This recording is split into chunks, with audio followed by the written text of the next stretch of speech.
और बच्चों क्या हाल चाल, मज़े में? चलिए, तो मज़े मज़े में हम लोग 11 से 12th में आ गए, और जब 12th में आ गए तो 12th का चैप्टर स्टार्ट करते हैं। तो हम लोग आज फर्स्ट चैप्टर सॉलिड स्टेट से स्टार्ट करेंगे पढ़ना। तो देखिए, ऐसे तो सॉलिड स्टेट के बारे में आप लोग प्रीवियस क्लासेस में 11th में, 10th में और 9th में भी बहुत कुछ पढ़ा होगा। तो आज का क्लास एक तरह से समझिए कि हम लोग रिकॉल करेंगे उन चीज़ों को, और उसके बाद सॉलिड स्टेट पे हम लोग अपना लेक्चर कंटिन्यू रखेंगे। तो चलिए हम लोग स्टार्ट करते हैं। आज स्टार्ट करेंगे हम लोग सॉलिड स्टेट को पढ़ना। सॉलिड स्टेट, ठीक है। सॉलिड स्टेट, सॉलिड स्टेट में थोड़ा पीछे से स्टार्ट करेंगे, थोड़ा बैकग्राउंड बनाएंगे सॉलिड स्टेट पढ़ने से पहले। जो 9th, 10th, 11th में आप लोग पढ़ चुके हैं उन टॉपिक से थोड़ा सा हम लोग चलें। तो देखिए, आप लोग मैटर के बारे में तो जानते होंगे। मैटर क्या जानते हैं? मैटर के बारे में हम लोग यही जानते हैं कि जिसके पास मास हो और जो स्पेस ऑक्यूपाई करे, यही ना पढ़े हम लोग? Very good. तो हम लोग क्या कहेंगे कि जिनके पास मास हो, बहुत बढ़िया, और जो स्पेस ऑक्यूपाई करे, दैट मीन्स क्या? जिसके पास वॉल्यूम भी हो। गुड। तो मास और वॉल्यूम हमने लिख दिया, वेरी गुड।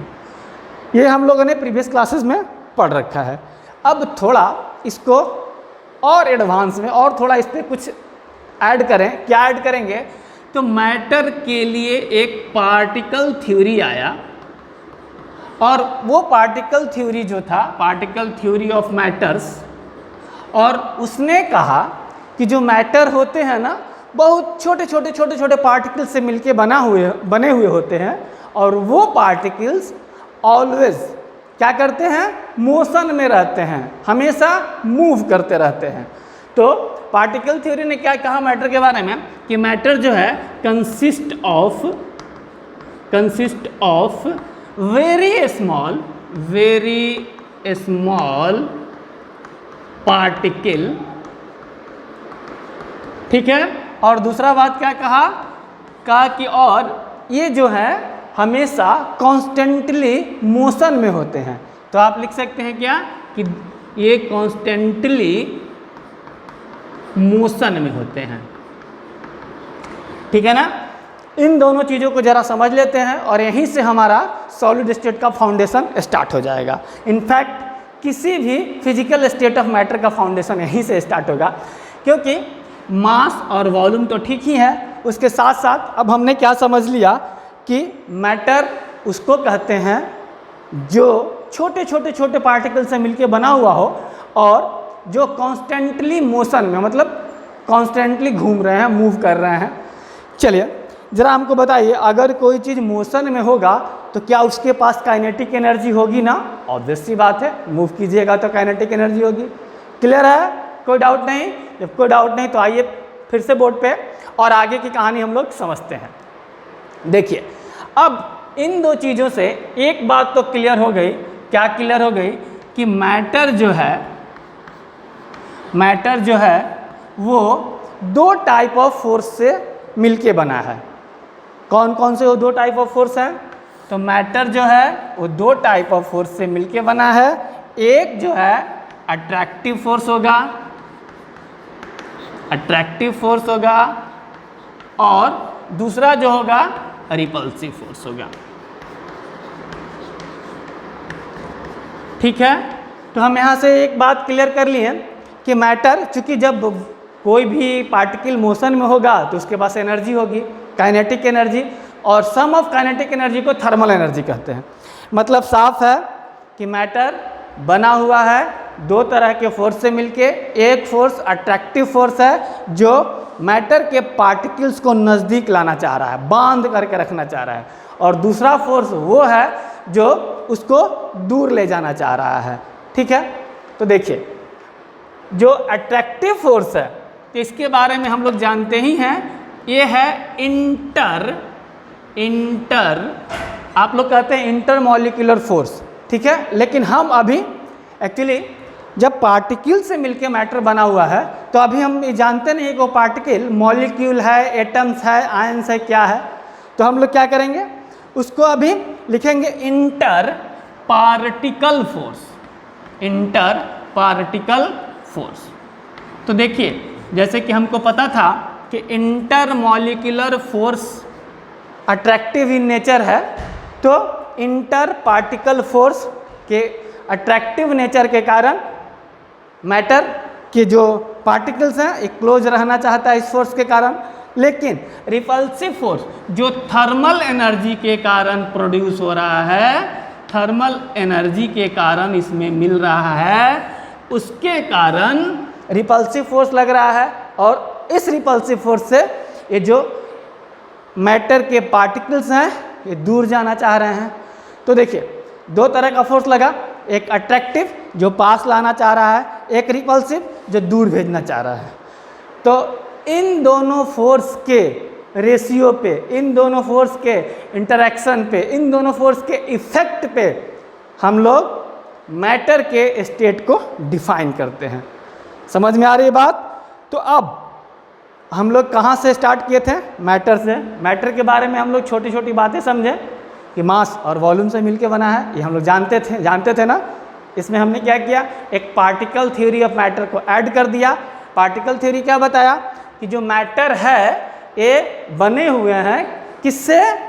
तो ये बने हुए हैं छोटे छोटे पार्टिकल से, और वो जो पार्टिकल है वो कॉन्स्टेंटली मोशन में होते हैं।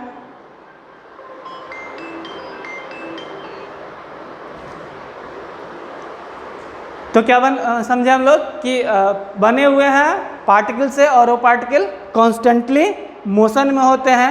इनके मोशन में होने के कारण इनमें काइनेटिक एनर्जी होती है, और सम ऑफ काइनेटिक एनर्जी को हम लोग क्या कहते हैं? सम ऑफ काइनेटिक एनर्जी को हम लोग थर्मल एनर्जी कहते हैं। और जो थर्मल एनर्जी है रिपल्सिव इन नेचर हो जाता है। उस पार्टिकल में थर्मल एनर्जी जैसे जैसे बढ़ेगा वैसे वैसे पार्टिकल्स के जो मैटर के पार्टिकल्स हैं वो दूर जाना चाहेंगे, तो वो रिपल्सन का काम कर रहा है दो पार्टिकल्स के बीच में। तो इन सब चीज़ों से हमने एक बात तो क्लियर कर ली। क्या कर ली? कि मैटर के जो फिजिकल स्टेट हैं उनको हम इन दो बातों पे, दो अट्रैक्टिव और रिपल्सिव फोर्स पे हम लोग क्लासिफाई कर सकते हैं। ऐसे तो जनरली मैटर्स के लगभग 7 स्टेट तक का बातें हो रही हैं, लोग जानते हैं 7 स्टेट तक, लेकिन हमें आप लोग प्रीवियस क्लासेस में 5 स्टेट तक तो पढ़े ही हैं, सॉलिड, लिक्विड, गैस, और एक बोस आइंस्टाइन कंडेंसेट, और एक और प्लाज्मा स्टेट जो होता है।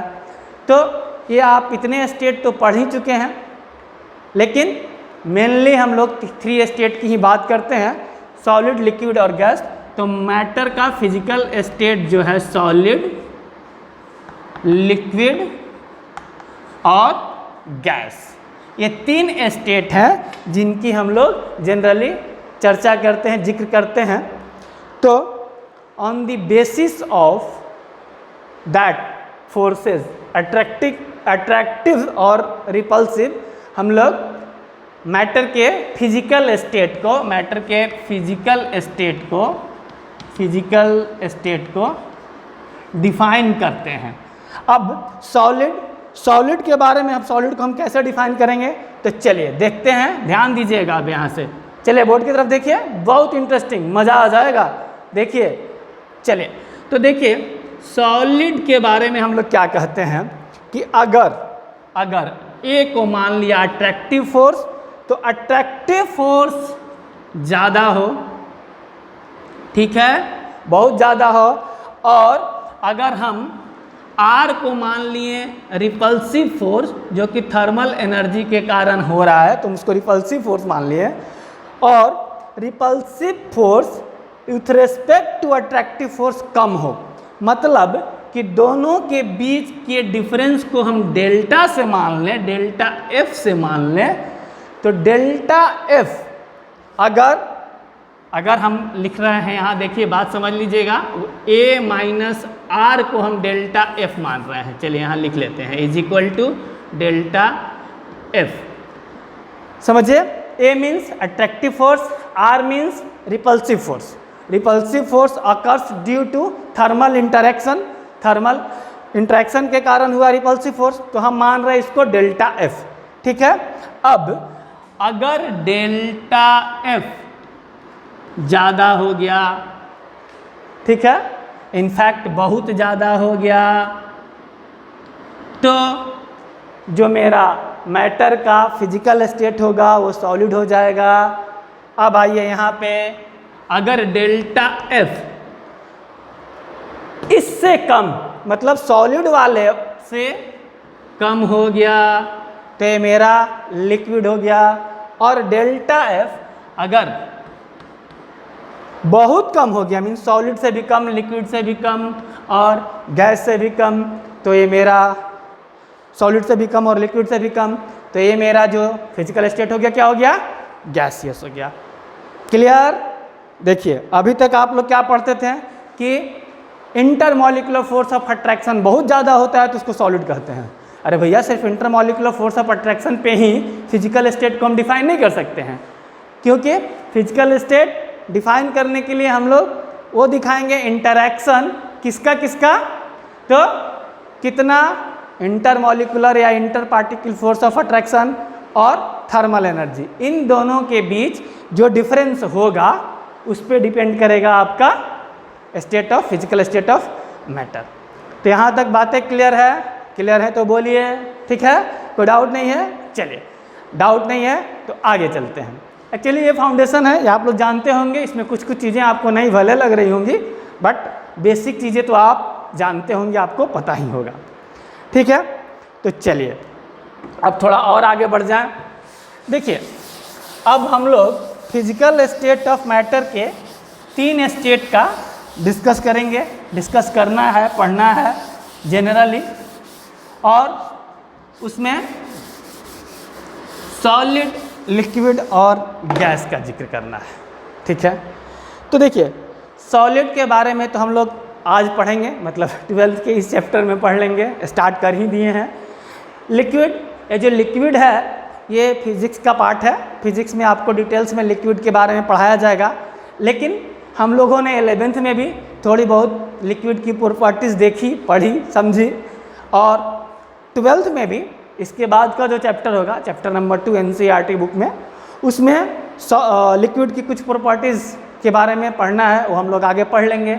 और गैस के बारे में तो याद ही होगा, 11th में हम लोगों ने विस्तार से पढ़ा, रियल गैस, आइडियल गैस वगैरह वगैरह, वैन-डर-वाल इंटरेक्शन, वैन-डर-वाल फोर्स, सब पढ़ा, याद है? गुड। तो वो सब चीज़ें तो हम लोग पढ़ लिए। तो आज हम स्टार्ट करेंगे सॉलिड। ठीक है, तो थोड़ा सा बैकग्राउंड देने के बाद थोड़ी बहुत आपका भी क्लियर हुआ होगा कि सॉलिड के बारे में हमने जो पढ़ा था, या स्टेट ऑफ मैटर को जो हम लोग डिफाइन करते थे उसको थोड़ा अब 12th में आ गए हैं तो थोड़ा उसको पार्टिकल के लेवल पे, पार्टिकल के नेचर पे भी, या force difference, force of attraction और रिपल्सन के बीच के डिफरेंस से भी हम लोग इसको इस तरह से क्लासिफाई कर सकते हैं। तो अब हम लोग आ जाते हैं अपने टॉपिक पे, और वो क्या है? Solid state. चलिए देखिए, यहाँ तक में कोई भी डाउट हो तो आप पूछिए, बेहिचक पूछिए, और मुझे नहीं लगता है कि कोई डाउट हुआ होगा, बट फिर भी अगर हुआ है तो पूछिए। चलिए, तो अगर कोई डाउट नहीं है तो आगे बढ़ जाएं। गुड। तो हम लोग अब आ जाते हैं सॉलिड। देखिए भाई, क्लियर कट बातें हैं। सॉलिड के बारे में हम लोग पहले पढ़ चुके हैं प्रीवियस क्लासेस में कि सॉलिड कहते किसको हैं, सॉलिड को कैसे क्लासिफाई करते हैं। तो कुछ चीज़ें वहीं से पीछे से उठा लेते हैं और आपका रिवीजन भी हो जाएगा, और हम लोग धीरे धीरे आगे भी बढ़ते रहेंगे अपने टॉपिक पे। तो सॉलिड को डिफाइन करें तो सबसे पहला हम लोग क्या कहते हैं भाई?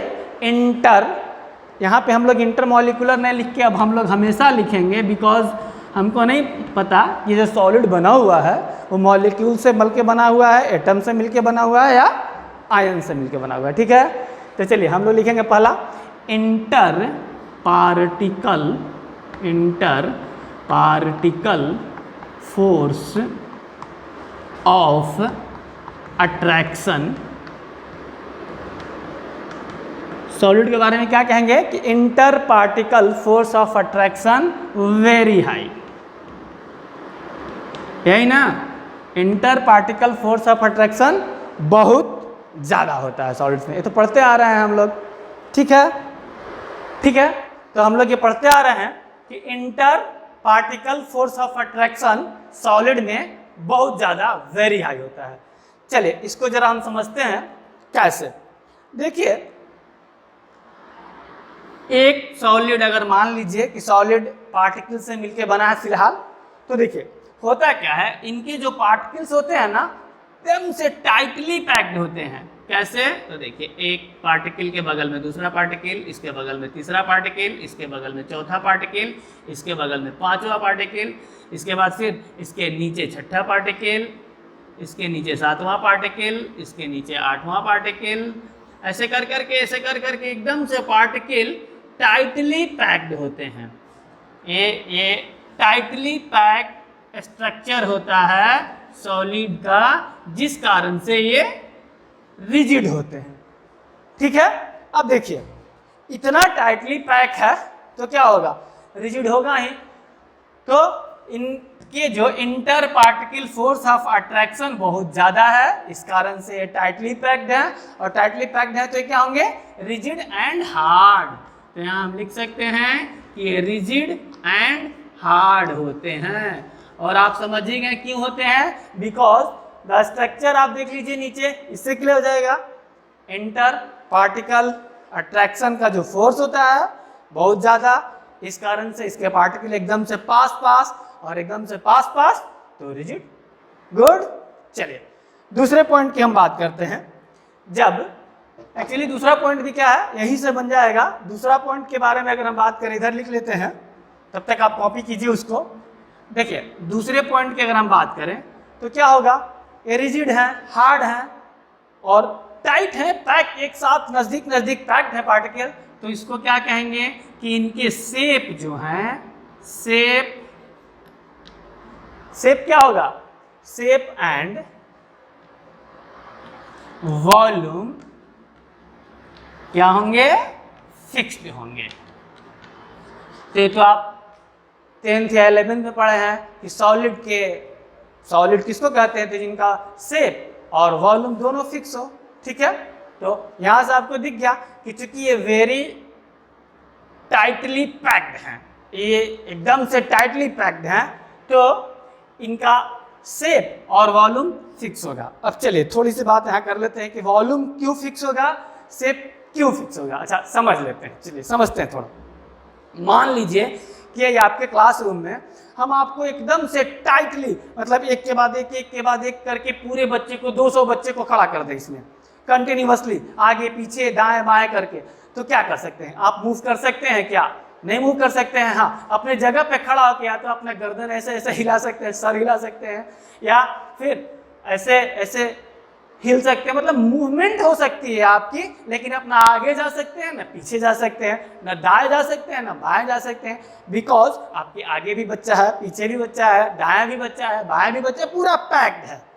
तो क्लियर हो गया कि वॉल्यूम भी इनका फिक्स होगा, शेप भी फिक्स होगा, इनमें मूवमेंट हो ही नहीं सकता, तो ना वॉल्यूम चेंज हो सकता है, ना इनका शेप चेंज हो सकता है।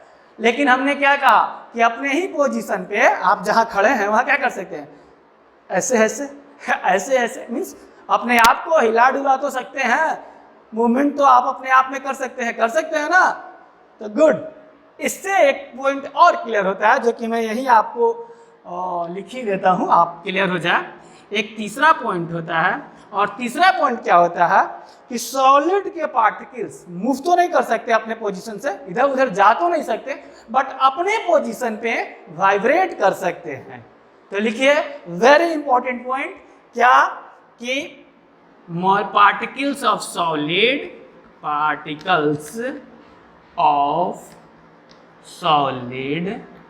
क्या वाइब्रेट्स कहां, एट इट्स ओन पोजीशन। बातें समझ में आई या नहीं आई, बोलिए। बात क्लियर है, बिल्कुल क्लियर है। क्या क्लियर है, थोड़ा सा फिर से, सॉलिड का स्ट्रक्चर जो होता है, सॉलिड जो सॉलिड बनता है वो जो पार्टिकल से मिलके बनता है, वो पार्टिकल टाइटली पैक्ड होते हैं। अभी हमने देखा due to inter particle force of attraction, इसके कारण वो एकदम से टाइटली पैक्ड है। मतलब अगर आप खड़े हैं तो आपके बगल में, जैसे सोचिए कभी कभी ट्रेन में आप जाते हैं, शटल ट्रेन, मतलब किसी भी ट्रेन में, पैसेंजर ट्रेन, लोकल ट्रेन में जब आप चढ़ते हैं तो स्थिति ये होती है कि आप खड़े हैं, आपके इधर से पब्लिक, इधर पब्लिक, इधर पब्लिक, चारों तरफ पब्लिक, मतलब आप एक, अगर आपका पैर ऐसे है तो आपका पैर मतलब थोड़ा सा भी इधर उधर नहीं हो सकता, इतनी टाइट स्थिति है। तो ऐसे ही मान के चलिए, ऐसे ही आप सोच के चल सकते हैं कि सॉलिड की भी स्थिति यही होती है, सॉलिड के पार्टिकल की भी स्थिति यही होती है। एक पार्टिकल अपने चारों तरफ के पार्टिकल से इतने टाइटली, इतने कंपैक्ट पैकिंग में फंसा हुआ होता है कि वो मूव नहीं कर सकता।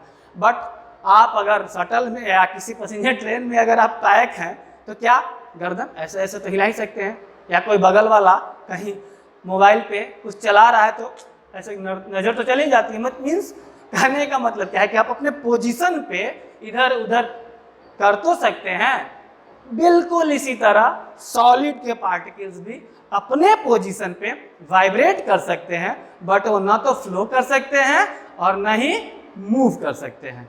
ठीक है, यहाँ तक क्लियर है? चलिए, जब यहाँ तक क्लियर है तो हम लोग धीरे धीरे आगे बढ़ रहे हैं।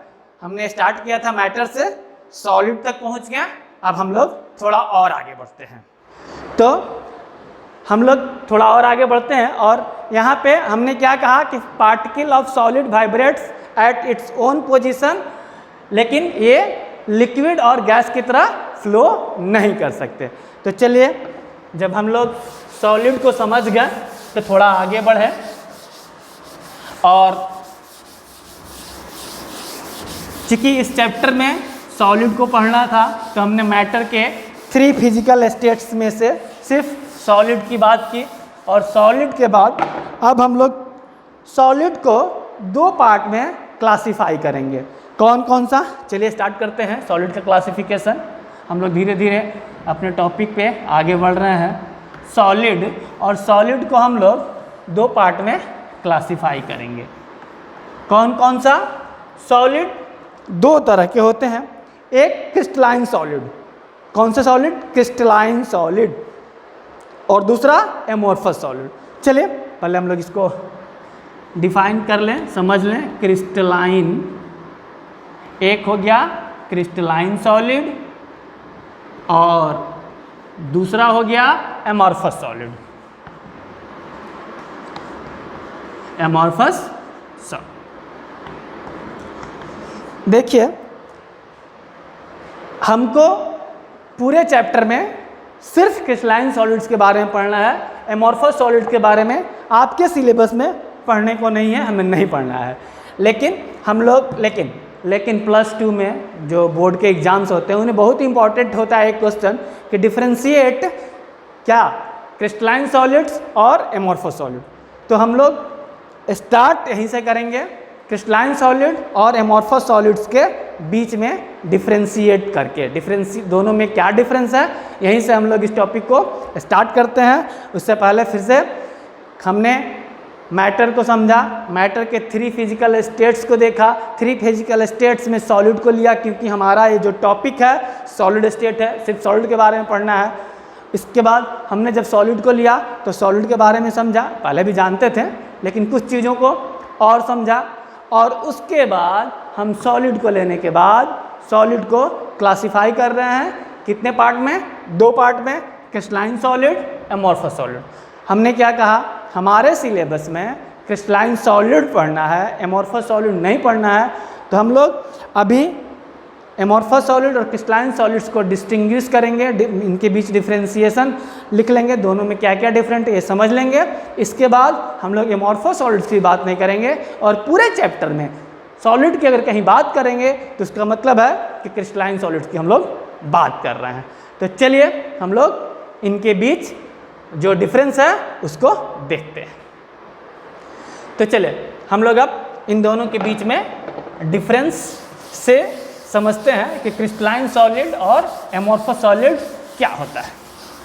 देखिए ये वो बोर्ड के पॉइंट ऑफ व्यू से बहुत ही इम्पोर्टेंट क्वेश्चंस है एक्चुअली, लगभग हर बार पूछा जाता है या पूछा जाएगा भी, क्योंकि इम्पॉर्टेंट है। बिकॉज आफ्टर डैट इस यहाँ जो अभी लोग हम डिफ्रेंशिएशन देखेंगे क्रिस्टलाइन और एमोर्फस में, एमोर्फस सॉलिड्स में, इसके बाद एमोर्फस सॉलिड्स के बारे में तो हमको पढ़ना ही नहीं है कहीं इस आपके सिलेबस में, तो इसलिए ये बहुत ही इम्पॉर्टेंट है इनके बीच डिफरेंस।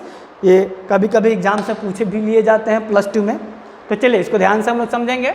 चलिए तो हम लोग समझते हैं डिफरेंस, और यहाँ लिखते हैं क्रिस्टलाइन सॉलिड, क्रिस्टलाइन सॉलिड, और इसके इधर लिख लेते हैं amorphous solid.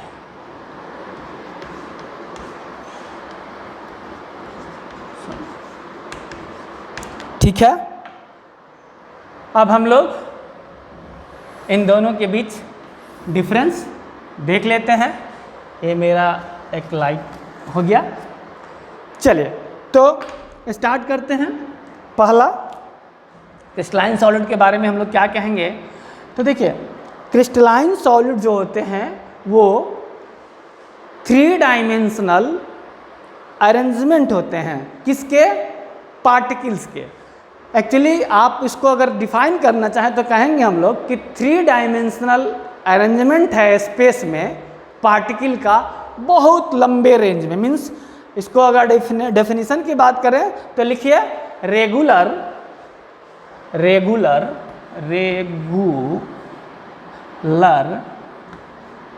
3D in 3 dimensional arrangement of 3 dimensional long range कर लीजिए, long range 3 dimensional long range arrangement of 3 dimensional long range arrangement of constituent particle. मतलब आप लोग भी कहिएगा क्या सर, अब सर, अरे सर कम से कम स्पेलिंग और हैंडराइटिंग तो सही रखिए। तो भाई सब सही है, ऐसा ही है, जो बोल रहे हैं उससे लिख लीजिए। अगर हैंडराइटिंग समझ में नहीं आए तो, और मेरे समझ से ठीक ही है, चलिए चलेंगे। तो ठीक है, regular 3 dimensional long range arrangement of constituent particles. अब आपके सर इसका मतलब नहीं समझे, चलिए मतलब समझाते हैं। पहले 2 डायमेंशन में समझाते हैं, फिर 3 डायमेंशन में समझाएंगे। मान लीजिए क्या मान लें, चेस का बोर्ड देखें आप लोग, अरे ऑब्वियसली देखे होंगे, 12th में चले गए, चेस तो खेले ही होंगे, खेले है ना। चेस के बोर्ड में क्या होता है, एक ब्लैक स्क्वायर, दूसरा व्हाइट स्क्वायर, तीसरा ब्लैक स्क्वायर, चौथा व्हाइट स्क्वायर, ऐसे करके पूरे बोर्ड में रेगुलर पैटर्न होता है, black red black red black red, ऐसे पूरे में एक रेगुलर पैटर्न है। ठीक है, और लूडो का भी बोर्ड देखे होंगे आप लोग, वो भी खेले होंगे। एक्चुअली मुझे 2 एग्जाम्पल्स इसलिए याद आ रहे हैं कि लॉकडाउन में बच्चों को एक खेलते हुए देखा।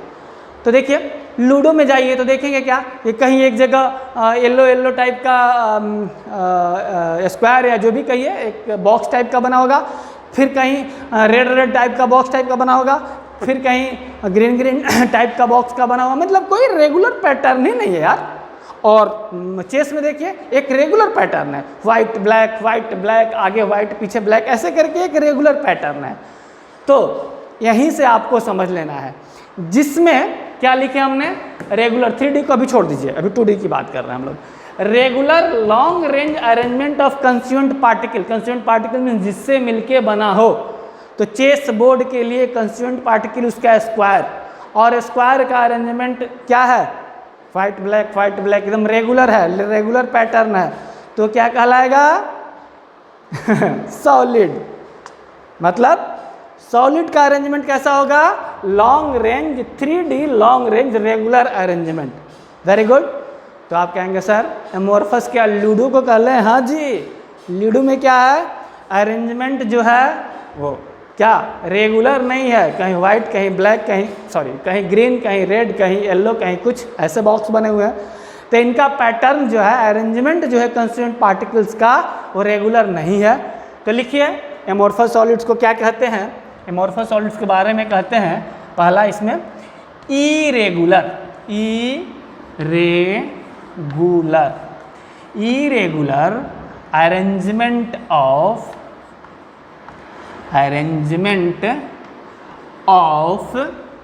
Constituent, irregular arrangement of constituent particle, ठीक है। या इसको कहीं कहीं किसी किसी बुक में लिखता है कि short range of regular arrangement of constituent particle, मतलब समझिए, या तो कह सकते हैं कि इरेगुलर अरेंजमेंट है, ये भी ठीक है इनफैक्ट, या इसका दूसरा डेफिनेशन लोग किसी किसी बुक में मिलता है क्या कि short range regular arrangement of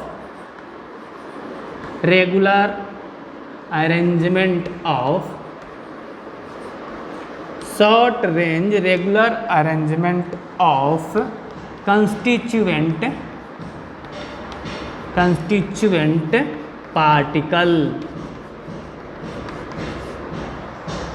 देखिए दोनों में डिफरेंस पहले ही पॉइंट से क्लियर हो जाना चाहिए। क्या, सॉलिड जो होते हैं क्रिस्टलाइन सॉलिड, दोनों सॉलिड ही है, लेकिन क्रिस्टलाइन सॉलिड जो होते हैं उनमें जो अरेंजमेंट होता है पार्टिकल्स का वो लॉन्ग रेंज रेगुलर अरेंजमेंट है, जैसा कि चेस बोर्ड में देख चुके हम लोग, बात कर चुके हैं। या किसी के घर पे जाइए और मान लीजिए कि वो मार्बल लगा रखा है, तो पूरे घर में देखिएगा मार्बल का पैटर्न उसका वही होगा। अगर एक ब्लैक तो फिर अगला व्हाइट, फिर ब्लैक, फिर व्हाइट, फिर ब्लैक, फिर व्हाइट, या दाएं जाइए बाएं जाइए, एक रेगुलर पैटर्न मिलेगा। तो उस टाइप का जो पैटर्न मिले रेगुलर वाला वो होता है क्रिस्टलाइन सॉलिड।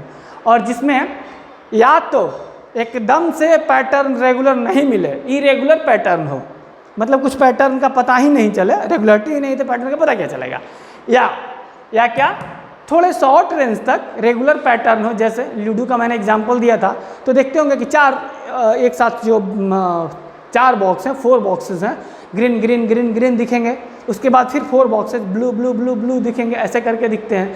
तो वो इरेगुलर पैटर्न है या शॉर्ट रेंज रेगुलर पैटर्न है, ठीक है।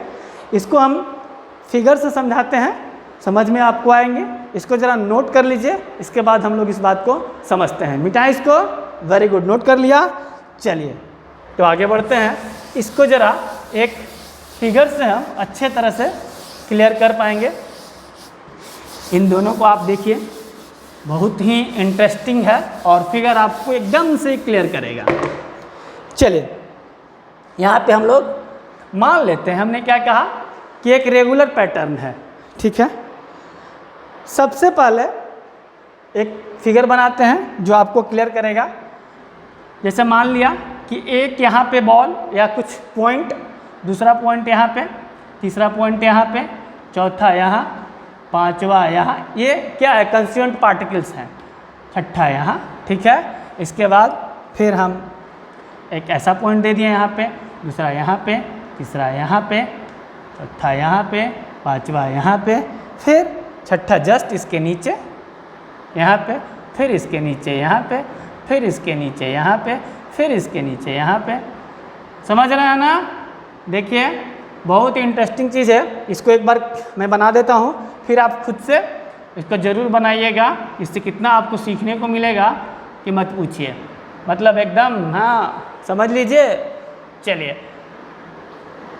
देखिए, चलिए अब देखिए ज़रा, ये स्पेस में रेगुलर अरेंजमेंट है या नहीं है? है, दिख रहा है ना भाई, रेगुलर अरेंजमेंट है। इधर आ जाते हैं इरेगुलर की बात जब हम लोग कर रहे थे, तो 1 2 3 4 पॉइंट दे दिया, फिर इसी तरह इसके नीचे एक, फिर इसके नीचे एक, फिर इसके नीचे एक। एक्चुअली दोनों के बीच में एक पॉइंट हम रख रहे हैं, वो आपके काम, आप समझ लीजिए इसको, तो बहुत फ़ायदे की बात है, हम लोग समझते हैं, ठीक है। और फिर जस्ट इसके नीचे, इसके नीचे, इसके नीचे। देखिए ये जो पैटर्न है ये भी रेगुलर है, लेकिन इसके बाद कोई पॉइंट यहाँ मिल जाए, कोई पॉइंट यहाँ दिख जाए, कोई पॉइंट यहाँ दिख जाए, कोई पॉइंट यहाँ दिख जाए, कोई पॉइंट यहाँ दिख जाए, कोई पॉइंट यहाँ दिख जाए, कोई पॉइंट यहाँ दिख गया, कोई पॉइंट यहाँ, देखिए अब बताइए, इस दोनों में इस तरह का अगर आपको अरेंजमेंट मिले कंस्टिट्यूएंट पार्टिकल्स का, तो आप किसको कहेंगे क्रिस्टलाइन सॉलिड, किसको कहेंगे एमॉर्फस सॉलिड? अगर पैटर्न दिख रहा हो, आपको कोई पैटर्न बना के पूछे, तो ऑब्वियसली आप कहेंगे कि ये जो है इसमें पैटर्न रेगुलर है लॉन्ग रेंज तक, तो इसको हम लोग कहेंगे क्रिस्टलाइन सॉलिड। इसमें पैटर्न रेगुलर नहीं है, या तो आप कह सकते हैं कि पैटर्न रेगुलर नहीं है, बिकॉज रेगुलर कहाँ है, पूरे अगर सिस्टम को देखें तो रेगुलर नहीं है, पूरे लैटिस को देखें तो रेगुलर नहीं है। लेकिन अगर आप चाहें तो ये भी कह सकते हैं कि शॉर्ट रेंज में रेगुलर है। देखिए यहाँ तक अगर हम सिर्फ देखें तो यहाँ तक रेगुलर है और उसके बाद रेगुलर नहीं है, तो हम ये भी कह सकते हैं कि शॉर्ट रेंज में रेगुलर है बट आगे रेगुलर नहीं है। तो देखिए एमॉर्फस के दो डेफिनेशंस मैंने आपको बताए थे, या तो आप कह सकते हैं कि जो इनके अरेंजमेंट होते हैं कंस्टिट्यूएंट पार्टिकल्स के ये इरेगुलर होते हैं, या आप कह सकते हैं कि शॉर्ट रेंज रेगुलर अरेंजमेंट होता है। दिख गया यहाँ से, और यहाँ आपको सॉलिड क्रिस्टलाइन सॉलिड का दिख गया, पूरा का पूरा अरेंजमेंट ही रेगुलर है। गुड, क्लियर, कोई डाउट? हाँ डाउट हो गया? नहीं करेंगे सर आप तो लिखे थे क्रिस्टलाइन सॉलिड का 3 डायमेंशनल रेगुलर अरेंजमेंट, इसका भी 3 डायमेंशनल रेगुलर अरेंजमेंट, तो सर यहाँ ये 3 डायमेंशनल तो नहीं दिख रहा सर, इन्हें कहना चाह रहे हैं आप? अरे हाँ या ना? वेरी गुड, बहुत बढ़िया। चलिए आपको हम दिखा देते हैं regular sorry 3 dimensional arrangement. 3 dimensional arrangement कैसे होगा? चलिए देखिए ज़रा ध्यान से देखिएगा, जितने भी वाइट वाले हैं इन सबको एक लाइन से मिला दीजिए, जितने भी येलो वाले हैं इन सबको भी मिला दीजिए, वाइट वाले को मिला दीजिए, फिर येलो वाले को मिला दीजिए। मिला दिए? ठीक है।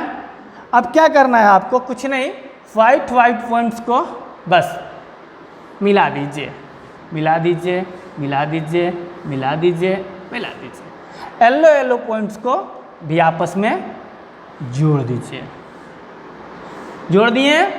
अब क्या करना है? कुछ नहीं करना है, इनको इनको इनको इनको इनको मिला दीजिए, और इसको इसको इसको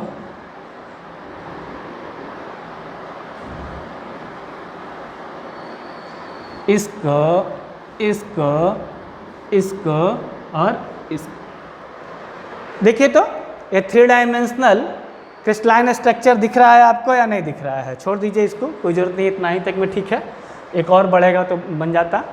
बताइए अब आपको ये दिख रहा है? देखिए अब ज़रा ध्यान से देखिए, ध्यान से देखिए,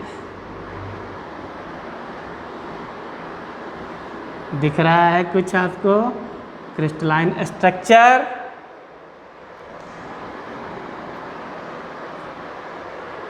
समझ में आ गया? इतना ही देखिए, इतना ही से क्लियर हो जाएगा कि ये 3 डायमेंशनल क्रिस्टलाइन स्ट्रक्चर है। ये जो पॉइंट्स आपको दिख रहे थे, अगर इन पॉइंट्स को मिला दिया जाए तो 3 डायमेंशनल क्रिस्टल बन जाता है। समझ में आया? तो ये 3D है, ठीक है। इनको भी अगर आप मिला दीजिएगा, इनका भी वही कहानी है, इनको मिला दिया यहीं तक, बिकॉज इसके बाद पैटर्न रेगुलर नहीं है।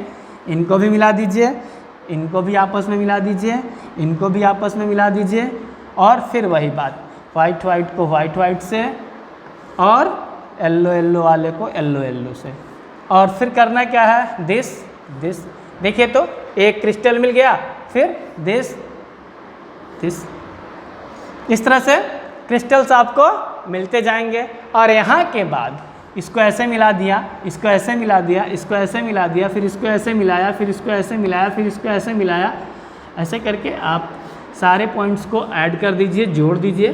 तो देखिए यहाँ के बाद यहाँ तक तो आपको रेगुलर पैटर्न मिला, लेकिन यहाँ के बाद ये जो पैटर्न है इरेगुलर है, ठीक है। तो एमॉर्फस सॉलिड्स को हम लोग कैसे डिफाइन करते थे? इरेगुलर पैटर्न मिले या शॉर्ट रेंज रेगुलर पैटर्न में। देखिए शॉर्ट रेंज रेगुलर, इसके बाद इरेगुलर। तो यहाँ एक चीज़ और लिखते चलते हैं, समझते चलते हैं, नोट कर लीजिएगा इस चीज़ को भी। एमॉर्फस सॉलिड्स में जो पार्ट क्रिस्टलाइन सॉलिड्स की तरह है, मतलब रेगुलर अरेंजमेंट जो शॉर्ट रेंज वाला है, जैसे कि ये पार्ट, इस पार्ट को क्रिस्टलाइट्स कहते हैं, क्रिस्टलाइट्स कहते हैं। याद रखिएगा, ये कहीं कहीं पूछा जा सकता है कि भाई क्रिस्टलाइट्स किसको कहते हैं। तो किसको कहते हैं क्रिस्टलाइट्स? एमोर्फस सॉलिड्स में जो रेगुलर अरेंजमेंट होता है उसको क्रिस्टलाइट्स कहते हैं। Good, very good.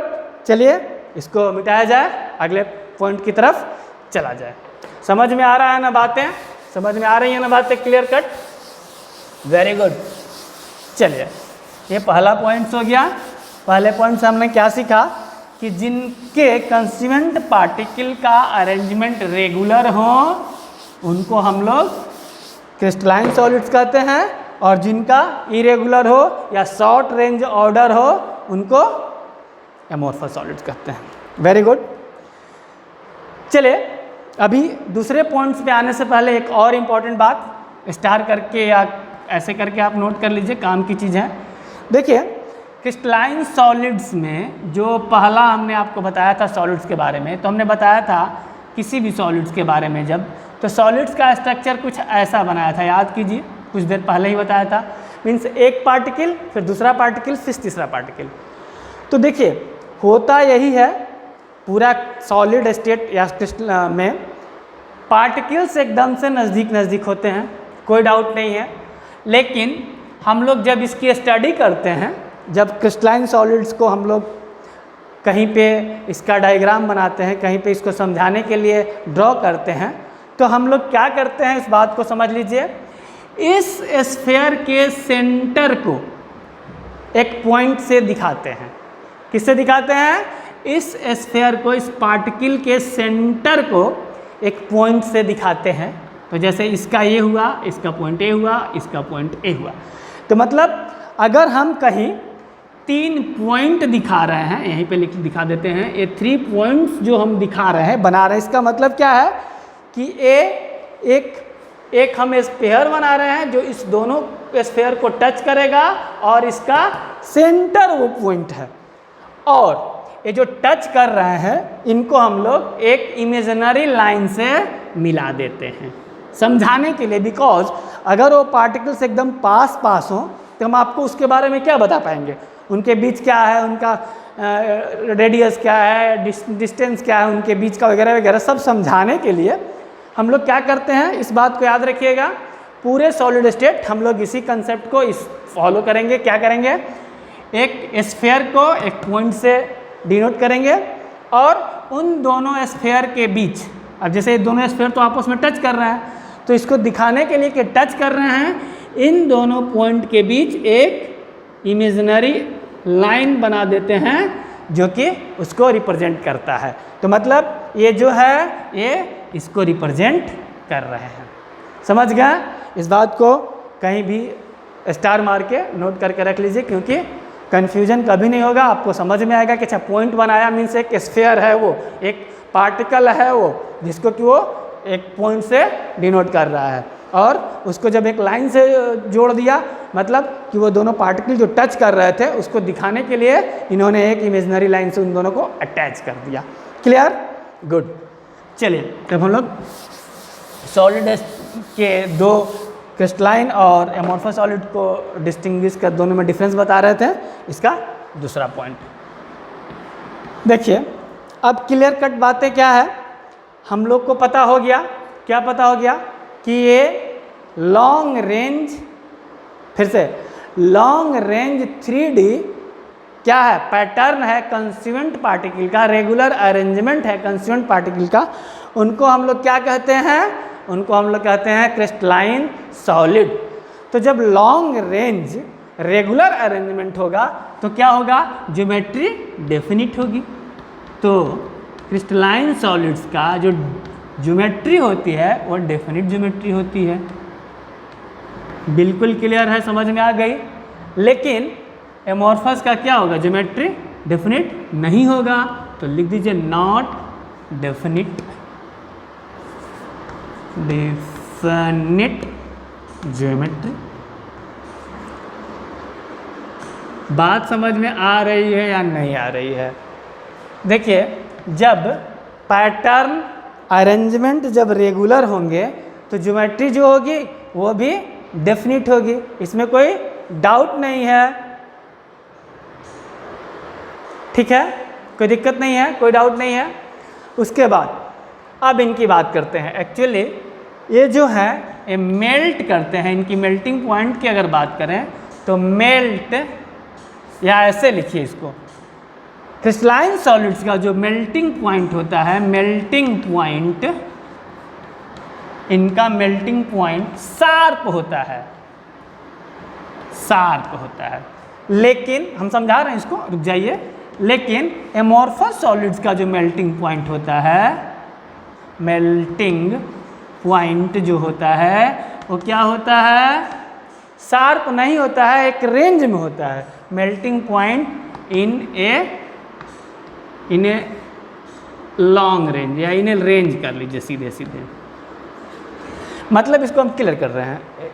देखिए जो क्रिस्टलाइन सॉलिड्स होते हैं उनका मेल्टिंग पॉइंट शार्प होता है, कहने का मतलब कि मान लीजिए, समझते चलते एग्जाम्पल के साथ, मान लीजिए आयरन है, लोहा, आयरन का melting point let us suppose 3000 kelvin मान लिया। तो अगर 3000 केल्विन उसका मेल्टिंग पॉइंट है, तो अगर उसको 3000 टेम्परेचर मिल गया, ठीक है, फिर से समझिएगा, अगर उसको 3000 टेम्परेचर मिल गया तो वो सारा का सारा आयरन जो है मेल्ट कर जाएगा, और वो 3000 पे ही मेल्ट करना स्टार्ट करेगा। ऐसा नहीं है कि कुछ आयरन 2000 मतलब 3000 से कम पे मेल्ट करना स्टार्ट हो जाए, या कुछ आयरन 3000 के से ज़्यादा टेम्परेचर हो तब तक मेल्ट करता है, नहीं, सारा का सारा मेल्ट टेम्परेचर किस पे कर जाएगा, उसी फिक्स टेम्परेचर पे कर जाएगा। तो इसको कहते हैं कि मेल्टिंग पॉइंट जो होता है क्रिस्टलाइन सॉलिड्स का शार्प होता है। लेकिन एमोर्फस सॉलिड्स के केस में क्या होता है, इनका मेल्टिंग पॉइंट शार्प नहीं होता है, वाइड रेंज होता है इनके मेल्टिंग पॉइंट का। मतलब क्या है, मतलब ये है कि अगर कोई क्रिस्टलाइन सॉलिड ले लीजिए, जैसे कि क्रिस्टलाइन सॉलिड्स में रबर होते हैं, ग्लास होते हैं, अभी आएंगे हम लोग एग्जाम्पल्स पे भी। तो मान लीजिए कि एक ग्लास को उठा लिया, तो ग्लास के साथ क्या है कि ग्लास को जब मेल्ट करना पे स्टार्ट कीजिएगा तो हो सकता है कि कुछ ग्लास 100 डिग्री पे मेल्ट करने लगे, कुछ ग्लास 120 डिग्री होते होते मेल्ट करें। मतलब पूरा ग्लास को मेल्ट करते करते उसको 100, 120 या कुछ भी टेम्परेचर चेंज होते रहेगा, फिक्स नहीं रहेगा, शार्प नहीं रहेगा। ऐसा नहीं है कि 100 डिग्री पे सारा का सारा ग्लास मेल्ट कर गया ना, ऐसा हो ही नहीं सकता। उनका एक रेंज होता है मेल्टिंग पॉइंट का। बात समझ में आई, नहीं आई, फिर से समझिए, या समझ में आ गई? चलिए फिर से समझते हैं, थोड़ा सा दूसरा एग्जांपल और लेते हैं। जैसे मान लीजिए कि एल्यूमिनियम है, एल्यूमिनियम उसको हमको मेल्ट करना है। पता समझ में आ रहा है ना, एल्यूमिनियम भी क्या होगा, क्रिस्टलाइन सॉलिड है, उसको मेल्ट करना है, तो उसका जो मेल्टिंग पॉइंट होगा वो फिक्स होगा। जो मेल्टिंग पॉइंट है उस मेल्टिंग पॉइंट पे सारा का सारा एल्यूमिनियम मेल्ट कर जाएगा। लेकिन ग्लास हो, रबर हो, वुड हो, जो भी प्लास्टिक्स हैं, इन लोगों का मेल्टिंग पॉइंट फिक्स नहीं होता है। इनका एक मेल्टिंग पॉइंट एक रेंज में होता है। जैसे कि हो सकता है कि प्लास्टिक का मेल्टिंग पॉइंट 80 डिग्री से लेके 95 डिग्री तक हो, 95 डिग्री सेल्सियस तक हो। तो ऐसे एक वाइड रेंज होगा, एक पूरा रेंज होगा इनके मेल्टिंग पॉइंट का। क्लियर? बातें समझ में आ रही है, हाँ या ना? गुड, आ रही है। चलिए तीसरा के बाद चौथे पॉइंट के पास आते हैं हम लोग। और मेरा चौथा पॉइंट क्या है, तो देखिए ज्योमेट्री की बात कर लिए हम लोग, मेल्टिंग पॉइंट की बात भी कर लिए, ठीक है। अब एक और बहुत ही इंटरेस्टिंग प्रॉपर्टीज़ है और वो इम्पॉर्टेंट भी है। होता क्या है कि शार्प नाइफ से अगर आप क्रिस्टलाइन सॉलिड को काटिएगा शार्प नाइफ से, तो क्या होगा पता है, जो सरफेस मिलेगा कट होने के बाद ना, वो स्मूथ सरफेस मिलेगा। लेकिन अगर एमोर्फस सॉलिड्स है उसको आप शार्प नाइफ से काटिएगा तो कट होने के बाद जो सरफेस मिलेगा वो स्मूथ नहीं मिलेगा, आपको रफ सरफेस मिलेगा। तो वेरी वेरी इंपॉर्टेंट पॉइंट है, कैसे एमोर्फस सॉलिड्स और क्रिस्टलाइन सॉलिड्स को आप डिफ्रेंशिएट कर सकते हैं। एक ये अच्छा पॉइंट है, तो नोट कीजिए क्या मैंने कहा कि क्या बोला, शार्प नाइफ से कट करने के बाद जो सरफेस मिलेगा क्या मिलेगा, क्रिस्टलाइन सॉलिड्स का क्या मिलेगा, तो रफ नहीं मिलेगा, स्मूथ सरफेस मिलेगा। तो लिखिए कि smooth surface exposed after cutting bye sharp knife.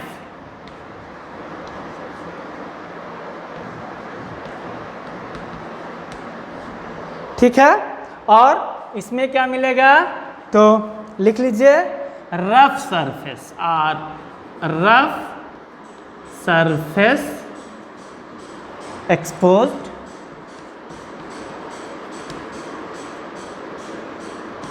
By cutting sharp knife.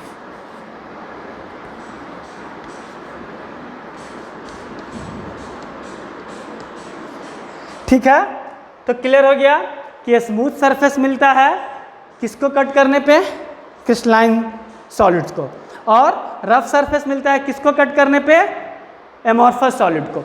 अब आप बताइए क्यों, आपसे हम पूछे कि आखिर ऐसा क्यों होता है, तो क्या आपके पास कोई ऐसा लॉजिक है जिससे आप बता सकते हैं कि ऐसा क्यों होता है, बताइए बताइए। बहुत बढ़िया लॉजिक है ना। देखिए ये जो क्रिस्टलाइन सॉलिड्स हैं, इनके जो कंस्टिट्यूएंट पार्टिकल्स होते हैं, इनका एक रेगुलर पैटर्न होता है, रेगुलर अरेंजमेंट होता है, तो कहीं से भी काटिएगा रेगुलर पैटर्न में कटेंगे, तो जो सरफेस मिलेगा कट होने के बाद, जो सरफेस एक्सपोज होगा वो कैसा होगा, स्मूथ होगा, कहीं से भी काट के देखिए।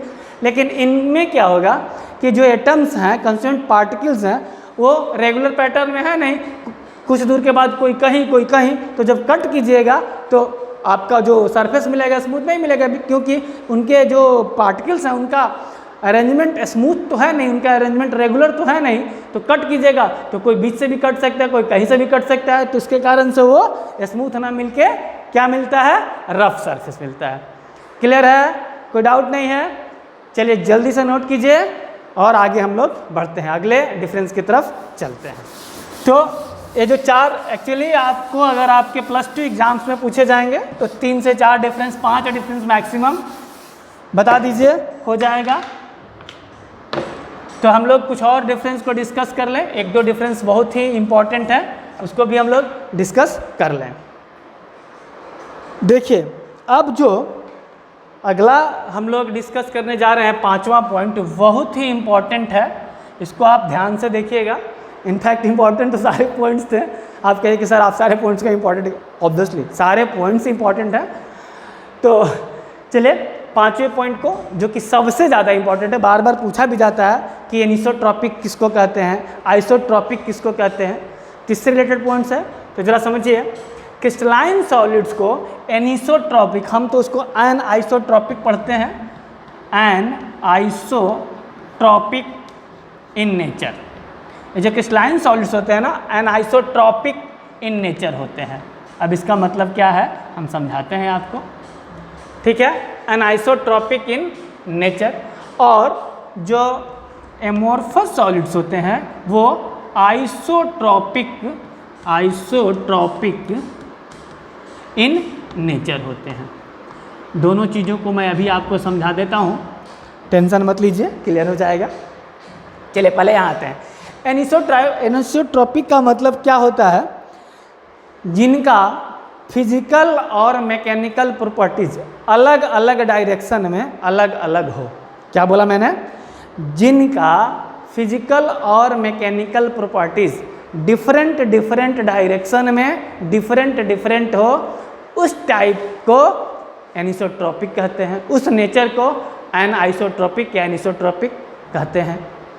किसको कहते हैं, फिर से, वैसे प्रॉपर्टीज जो है, वैसे फिजिकल और मैकेनिकल प्रॉपर्टीज जो डिफरेंट डायरेक्शन में डिफरेंट हो, उसको एनाइसोट्रॉपिक कहते हैं। तो लिख लीजिए इनको, एनाइसोट्रॉपिक को क्या कहेंगे कि different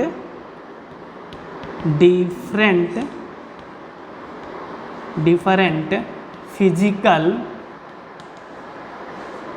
and mechanical, different physical and mechanical properties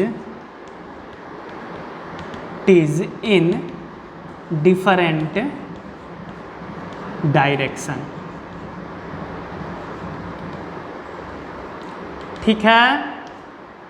और आइसोट्रोपिक किसको कहते हैं कि same physical and mechanical properties in all direction.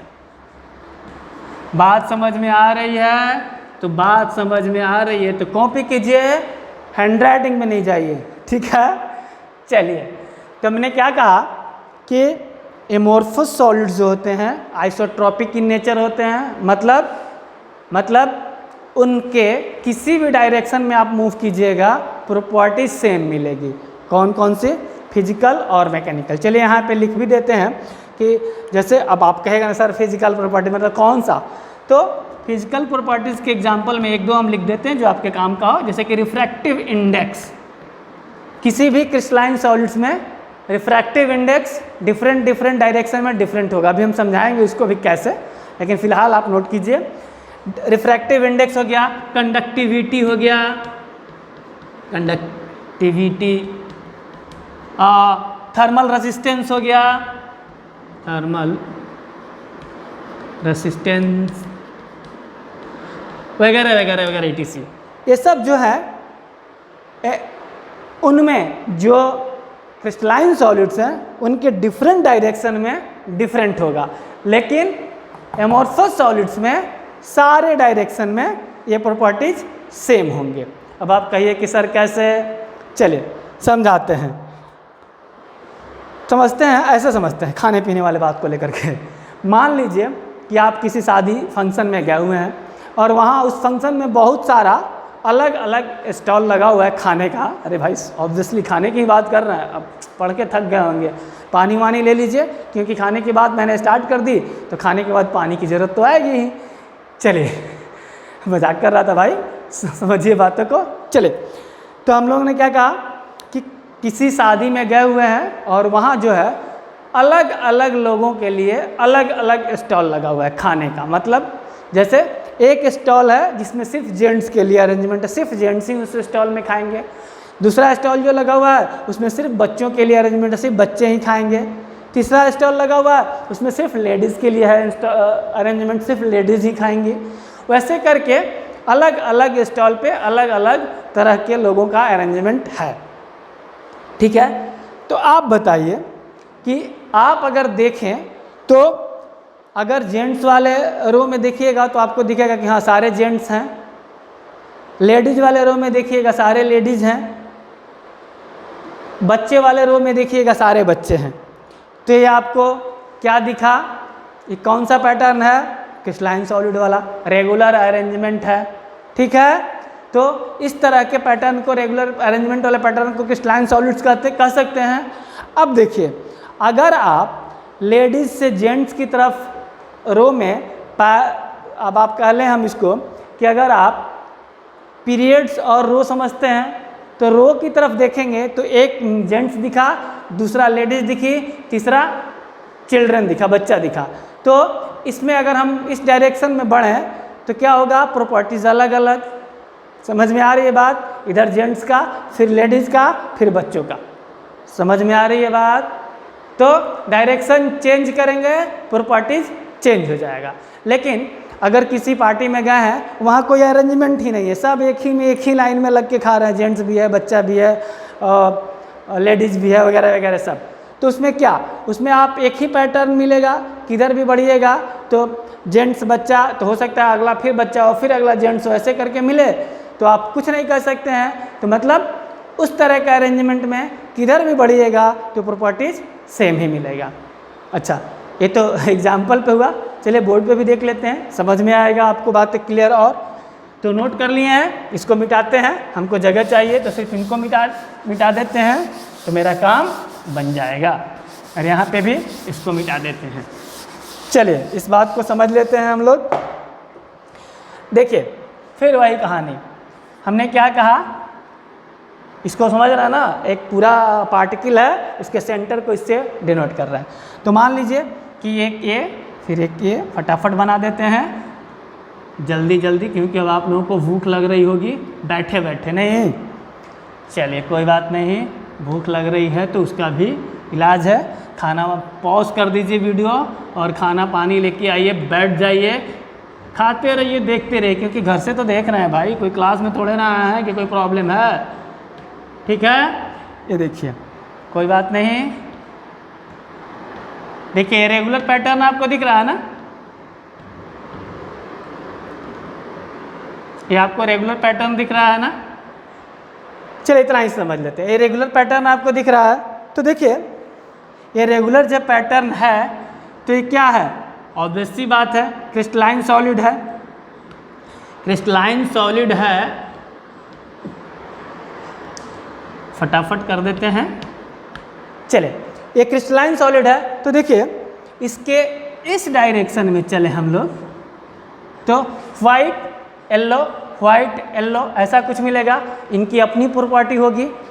इस डायरेक्शन में चलें तो देखिए क्या मिल रहा है, वाइट वाइट वाइट येलो, इनकी प्रॉपर्टी अलग हो जाएगी। फिजिकल प्रॉपर्टी की बात कर रहे हैं।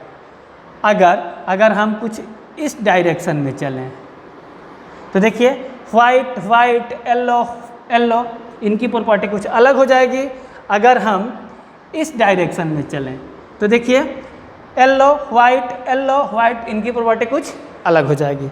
तो क्लियर हो गया कि क्रिस्टलाइन सॉलिड्स में डिफरेंट डायरेक्शन में उनके फिजिकल प्रॉपर्टीज डिफरेंट होंगे। क्लियर हो गया, हाँ या ना? या तो शादी वाले एग्जाम्पल से क्लियर कर लीजिए या इस बोर्ड पे बने हुए फिगर से क्लियर कर लीजिए, दोनों से एकदम से क्लियर होना चाहिए। Clear, very good. चलिए अगले पॉइंट की तरफ आते हैं। तो हम लोगों ने अभी तक 5 पॉइंट डिस्कस कर लिया, छठा पॉइंट और मोस्ट प्रोबेबली इसके बाद हम लोग इसको छोड़ देंगे, बहुत हो गया। कितने पॉइंट डिस्कस करें, 6 पॉइंट तो एटलीस्ट डिस्कस कर लिए। तो चलिए छठे पॉइंट पे आए, और ये तो मतलब क्या कहें, जान है इस डिफरेंस, दोनों के बीच के डिफरेंस का। याद रखना है आपको इसको। क्रिस्टलाइन सॉलिड्स को ट्रू सॉलिड कहते हैं। क्या कहते हैं? True solid. एकदम से इंपॉर्टेंट बातें हैं, याद रखिएगा। क्या कहते हैं? ट्रू सॉलिड, मतलब साफ है। मतलब आप यही कहिएगा ना कि सर तो क्या एमोर्फस सॉलिड्स को फॉल्स सॉलिड कहते हैं? बिल्कुल जी, इसको कहते हैं हम लोग फॉल्स सॉलिड, या तो इसको ट्रू सॉलिड कहते हैं। तो क्या एमोर्फस सॉलिड्स को फॉल्स सॉलिड कहते हैं? बिल्कुल जी, एमोर्फस सॉलिड को फॉल्स सॉलिड्स कहते हैं, या स्यूडो सॉलिड्स कहते हैं, या इसका एक और नाम है, वो है super cooled liquid. Super cooled liquid. तो आप समझ लीजिए, याद रखिए, क्रिस्टलाइन सॉलिड जो है वो ट्रू सॉलिड्स कहलाता है, और amorphous solid, false solid, pseudo solid या सुपर कूल्ड लिक्विड भी कहते हैं। देखिए सुपर फॉल्स सॉलिड कहते हैं, स्यूडो सॉलिड कहते हैं, सुपर कूल्ड लिक्विड कहते हैं। क्यों कहते हैं भाई ऐसा? फॉल्स सॉलिड क्यों होता है? तो देखिए यहाँ पे हम लोग समझते चलते हैं, यहीं से क्लियर हो जाए। क्रिस्टलाइन सॉलिड्स की प्रॉपर्टी मैंने क्या बताई थी कि दे कैन नॉट फ्लो। जो फ्लो करते हैं, जिनमें फ्लूइडिटी होती है, फ्लूइड्स होते हैं, और उनको क्या कहते हैं हम लोग? या तो लिक्विड या गैस। मतलब फ्लूइडिटी, घूमने की, मूव करने की, फ्लो करने की प्रॉपर्टी किसके पास होती है? आइदर लिक्विड के पास और गैस के पास। सॉलिड क्या बताया था? पोजीशन पे खड़ा है, वाइब्रेट कर सकता है, बट इधर उधर मूव नहीं कर सकता है। मतलब फ्लूइडिटी सॉलिड के पास नहीं होती है।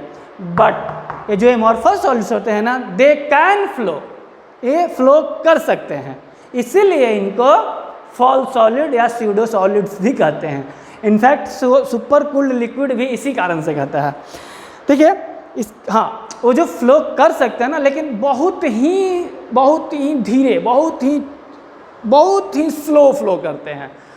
ठीक है, इसका बेस्ट एग्जाम्पल आपको कब मिलेगा, जब आप किसी पुराने, जो नहीं होता था, बहुत पुराना घर है, बहुत पुराना मकान है, उसमें जाइए और उसके विंडो में, खिड़कियों में जो ग्लास के पैन लगे होते हैं, उसको कभी गौर से देखिएगा तो क्या दिखेगा आपको कि वो जो पैन का थिकनेस है, ग्लास के पैन का थिकनेस है, वो आपको कंटिन्यूअसली एक ही तरह का थिकनेस नहीं मिलेगा। क्या होगा, वो ऊपर में थोड़ा थिन होगा, मतलब पतला होगा, और नीचे में थोड़ा थिक होगा, मतलब ऊपर से थिन और नीचे आते आते थोड़ा थिक हो गया होगा। क्यों हुआ होगा? देखिए, इस बात को हम ऐसे समझाएं आपको कि मैंने क्या कहा कि जो एमोर्फस सॉलिड्स होते हैं उनमें फ्लो करने की टेंडेंसी होती है, और ग्लास एमोर्फस सॉलिड्स का बेस्ट एग्जाम्पल है। और इसको प्रैक्टिकली हम किसी मकान में जाके देख लेंगे कि ग्लास को अगर आप बहुत दिनों तक पैन, खिड़की के पैन में लगा के छोड़ दिए हैं, विंडो के पैन में लगा के छोड़े हुए हैं, तो अंडर ग्रेविटी वो धीरे धीरे नीचे की तरफ फ्लो करने लगा। और जो ग्लास जब बना था तो उसका थिकनेस इवन था, ऊपर से नीचे तक सेम था, वो बहुत सालों बाद ऊपर पतला और नीचे हल्का थिक दिखने लगेगा। ठीक है ना? ये क्वेश्चंस पूछे भी जाते हैं +2 में, बोर्ड एग्जाम्स में, कि ऐसा क्यों होता है कि ग्लास का थिकनेस। तो इसका रीज़न यही है कि ग्लास एमोर्फस सॉलिड है, और एमोर्फस सॉलिड्स की प्रॉपर्टी होती है फ्लो कर सकता है, उसमें फ्लूइडिटी होती है, लेकिन बहुत धीरे फ्लो करता है, इसीलिए बहुत दिनों के बाद वो इस तरह का दिखेगा। क्लियर? कोई डाउट यहाँ नहीं होना चाहिए। तो यहाँ पे हम लोग इन दोनों का कुछ एग्जाम्पल्स भी देख लें। तो ट्रू सॉलिड्स के बारे में का एग्जाम्पल हम लोग देखें। पहला, जितने भी मेटल्स हैं, ऑल मेटल्स। ठीक है? इसके बाद आगे हम लोग बढ़ें तो NaCl। ठीक है? मतलब आयनिक जो सॉलिड्स होंगे वो, या फिर, और फिर बताइए, हाँ, डायमंड हो गया, कोवैलेंट सॉलिड में आ जाएगा। ऐसे बहुत सारे एग्जाम्पल्स हैं, ऑल मेटल्स, NaCl, डायमंड्स वगैरह वगैरह, बहुत सारे जो भी होंगे। जैसे क्वार्ट्ज भी लिख लीजिए क्योंकि काम आएगा, क्वार्ट्ज हो गया वगैरह वगैरह वगैरह वगैरह, ETC कर देते हैं। चलिए एक्स्ट्रा। ठीक है? और इसके एग्जाम्पल्स में हम चलें तो इनके एग्जाम्पल में हो जाएंगे क्या, ग्लास, रबर, और क्या हो जाएगा, वुड, और क्या हो जाएगा, प्लास्टिक्स वगैरह वगैरह, ETC, बहुत सारे। ठीक है? यहाँ क्लास बंद करने से पहले इसी पॉइंट पे हम आज का क्लास हम लोग यहाँ स्टॉप करेंगे। इस पे 2 चीज़ आपको बताते चले हम लोग। एक तो क्रिस्टलाइन सॉलिड्स और एमोर्फस सॉलिड्स इंटरचेंजेबल होते हैं। अगर आप क्रिस्टलाइन सॉलिड्स को मेल्ट कर दिया और उसके बाद सुपर कूल्ड, अचानक से बहुत ठंडा कर दीजिएगा, तो क्रिस्टलाइन सॉलिड से एमोर्फस सॉलिड बन जाएगा। याद रखिएगा, ये दोनों इंटरचेंजेबल हैं। समझ गए? और अगर एमोर्फस सॉलिड है तो किसी पार्टिकुलर टेम्परेचर पे हो सकता है कि वो क्रिस्टलाइन के फॉर्म में आ जाए। जैसे इसका भी एक एग्जांपल है ग्लास ही। कभी कभी आप देखते होंगे किसी पुराने घर के बिल्डिंग्स के वही ग्लास विंडो पैन्स पे कहीं कहीं धुंधला टाइप का दिखता है ग्लास आपको, तो आपको लगता है ख़राब हो गया। नहीं, वो ख़राब नहीं हुआ, वो कभी ऐसा टेम्परेचर उसको मिला होगा जिसके कारण उतना पार्ट उसका क्या हो गया, ट्रू सॉलिड में बन गया, क्रिस्टलाइन हो गया। तो उस पार्ट्स को क्या कहते हैं, हमने भी बताया था, क्रिस्टलाइट्स हो गया वो। ठीक है? समझ में आ रहा है? तो यहाँ पे 2 चीज़ें समझ लीजिए, ये दोनों इंटर कन्वर्टेबल हैं। ठीक है? और क्या और ये इसका बेस्ट एग्जाम्पल क्वार्ट्ज है, जो कि क्वार्ट्ज ट्रू सॉलिड्स है, और क्वार्ट्ज का ही जैसे सिलिका से बनता है, SiO2 से ही दोनों बना है, लेकिन एक क्वार्ट्ज है जिसमें कि पैटर्न रेगुलर है, तो वो क्या हो गया, क्रिस्टलाइन सॉलिड्स हो गया। और ये जो ग्लास है ये भी SiO2 से, सिलिका से ही बना है, लेकिन ये ग्लास एमोर्फस सॉलिड हो गया बिकॉज अरेंजमेंट इनका रेगुलर नहीं है, लॉन्ग रेंज नहीं है। तो फाइनली क्लियर सी बात है। अगर देखिए सिलिका ही है दोनों में, क्वार्ट्ज में और ग्लास में है, लेकिन सिर्फ कंस्टिट्यूएंट पार्टिकल के अरेंजमेंट पे डिपेंड करेगा कि कौन क्रिस्टलाइन सॉलिड्स होगा, कौन एमोर्फस सॉलिड होगा। तो ये डेफिनेशन से ये दोनों के बीच का डिफरेंस आप समझ ही गए, इसको कीजिए और फिर हम लोग मिलते हैं अगले क्लास में।